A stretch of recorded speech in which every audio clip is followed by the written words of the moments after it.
तो केवल मुसलमानों को कंपनसेशन दिया था, हिंदुओं को कंपनसेशन नहीं दिया था। ये वही समाजवादी पार्टी है जिन्होंने आतंकियों के ऊपर से केस वापस ले लिया। कुल मिलाकर तो सर एक ही तरीका दिखता है ना कि बस संवैधानिक संस्थाओं पर सवाल उठाते रहो।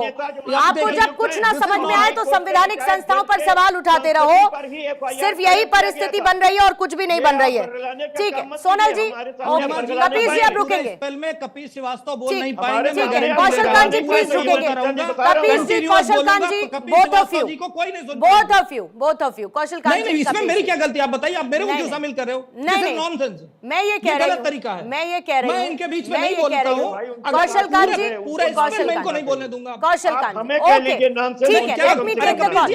कौशल कांत जी, आप किस तरीके से बहस करते हो? आपको जब बहस का स्तर नहीं होता, जब बहस में फैक्ट नहीं होते, तो इस तरह का कुतर्क करने के लिए समाजवादी पार्टी आती है और कुछ नहीं कर सकती। मुझे लगता है इसको ऐसे बेहतर तरीके से कौशल कांत साहब ये कह सकते हैं कि जब आपके पास फैक्ट्स नहीं हो तो फिर आप उन फैक्ट्स को ब्रेक करना बहुत आसान तरीके से समझते हैं या उसको मैनिपुलेट करना बहुत आसान तरीके से समझते हैं। इसीलिए जब आपने 2013 का जिक्र किया, मैंने 1975 का जिक्र किया, तो उस पर कोई बात नहीं उठी। सोनल पासवान साहब, मैम सोनल पासवान जी आपके पास आती हूँ, फिर उसके बाद सौरभ जी फौरन आपके पास आऊंगी। सोनल जी, सबसे बड़ी बात यह है कि आप अपने पुराने फैसलों पर कुछ नहीं कहना चाहते जो आपकी सरकारों के समय रहे। आज ऐसा लगता है कि जब कोई भी फैसला आपके अनुरूप ना हो तो सबसे पहले संवैधानिक संस्थाओं पर सवाल उठाए जाए और बीच में धीमे से ही सही लेकिन न्यायपालिका पर सवाल उठा दिए जाएं।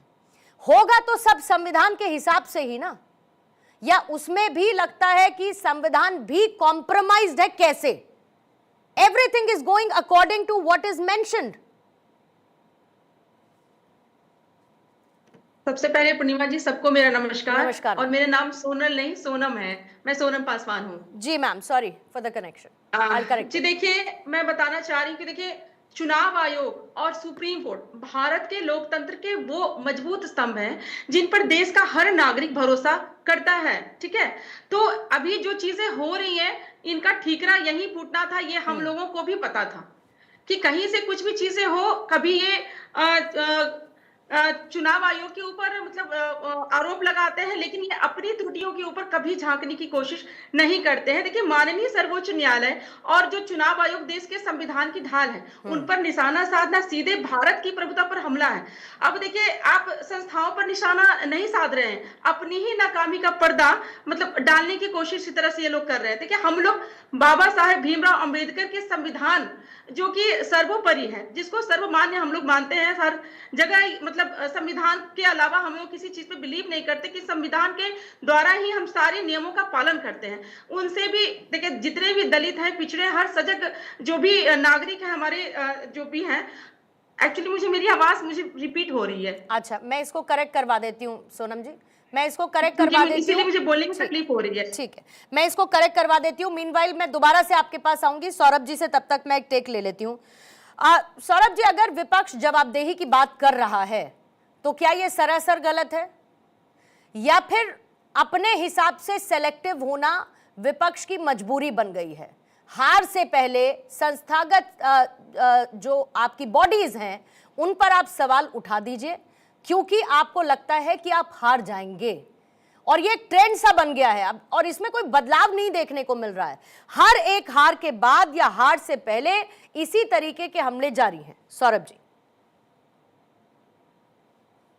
देखिए पूर्णिमा जी, लोकतांत्रिक प्रक्रिया के अंतर्गत पक्ष हो या विपक्ष हो, अगर उनको लगता है कि चुनाव में उनके साथ कुछ गलत हुआ है, नामांकन को गलत तरीके से खारिज किया गया है, तो उनका पूर्ण रूप से अधिकार है कि वो न्यायपालिका के पास जाएं।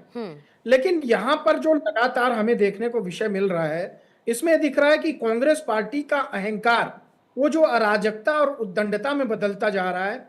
मैं इसलिए कह रहा हूं कि देखिए, आप चुनाव आयोग पर जरूर टिप्पणी करते हैं, आप उनके ऊपर जो है कुछ भी अनाप शनाप बोलते हैं, आप भारतीय जनता पार्टी को तो बोलते ही हैं, तमाम संवैधानिक संस्थाओं को बोलते हैं, आज आप सुप्रीम कोर्ट को भी कटघरे में खड़ा करना चाह रहे हैं। आपको यह पता होना चाहिए कि जो भी एक नामांकन की प्रक्रिया है उसमें जितने भी दस्तावेज हैं, अगर वो कंप्लीट नहीं है, 9 तारीख की शाम तक आपने कंप्लीट नहीं किया है, उसके अंदर बहुत सारे आपको दस्तावेज जो है प्रमाणित करके देने पड़ते हैं, और अगर चुनाव आयोग को आप वो नहीं दे रहे हैं तो चुनाव आयोग को पूरा अधिकार है भाई।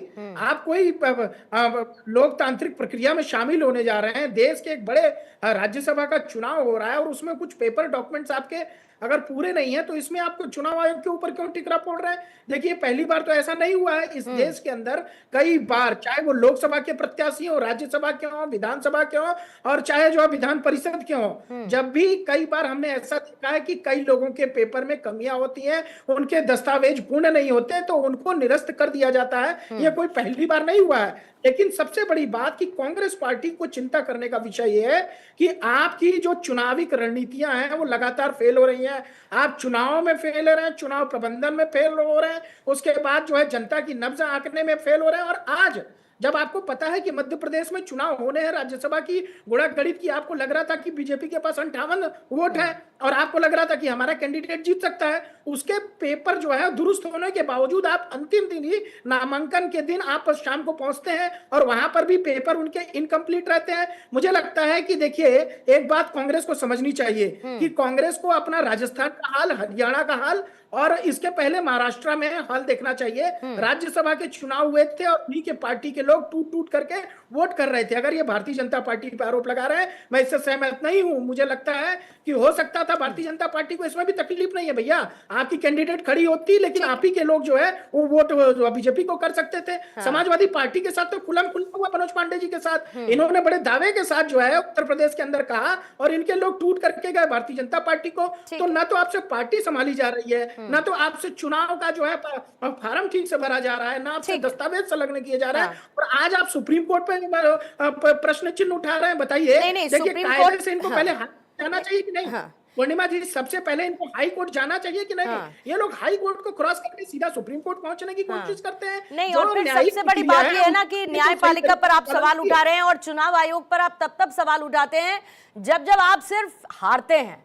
जब आप जीत जाते हैं तब चुनाव आयोग पर सवाल नहीं उठता है। यश, मैं आपका काउंटर लेती हूं, कपीश जी आपका भी, कौशल कांत जी, लेकिन पहले आपके पास, उससे पहले हेडलाइंस, वापस चर्चा की तरफ लौटेंगे। इस हेडलाइन के प्रस्तुत करता है पेट सफा आयुर्वेदिक चूर्ण।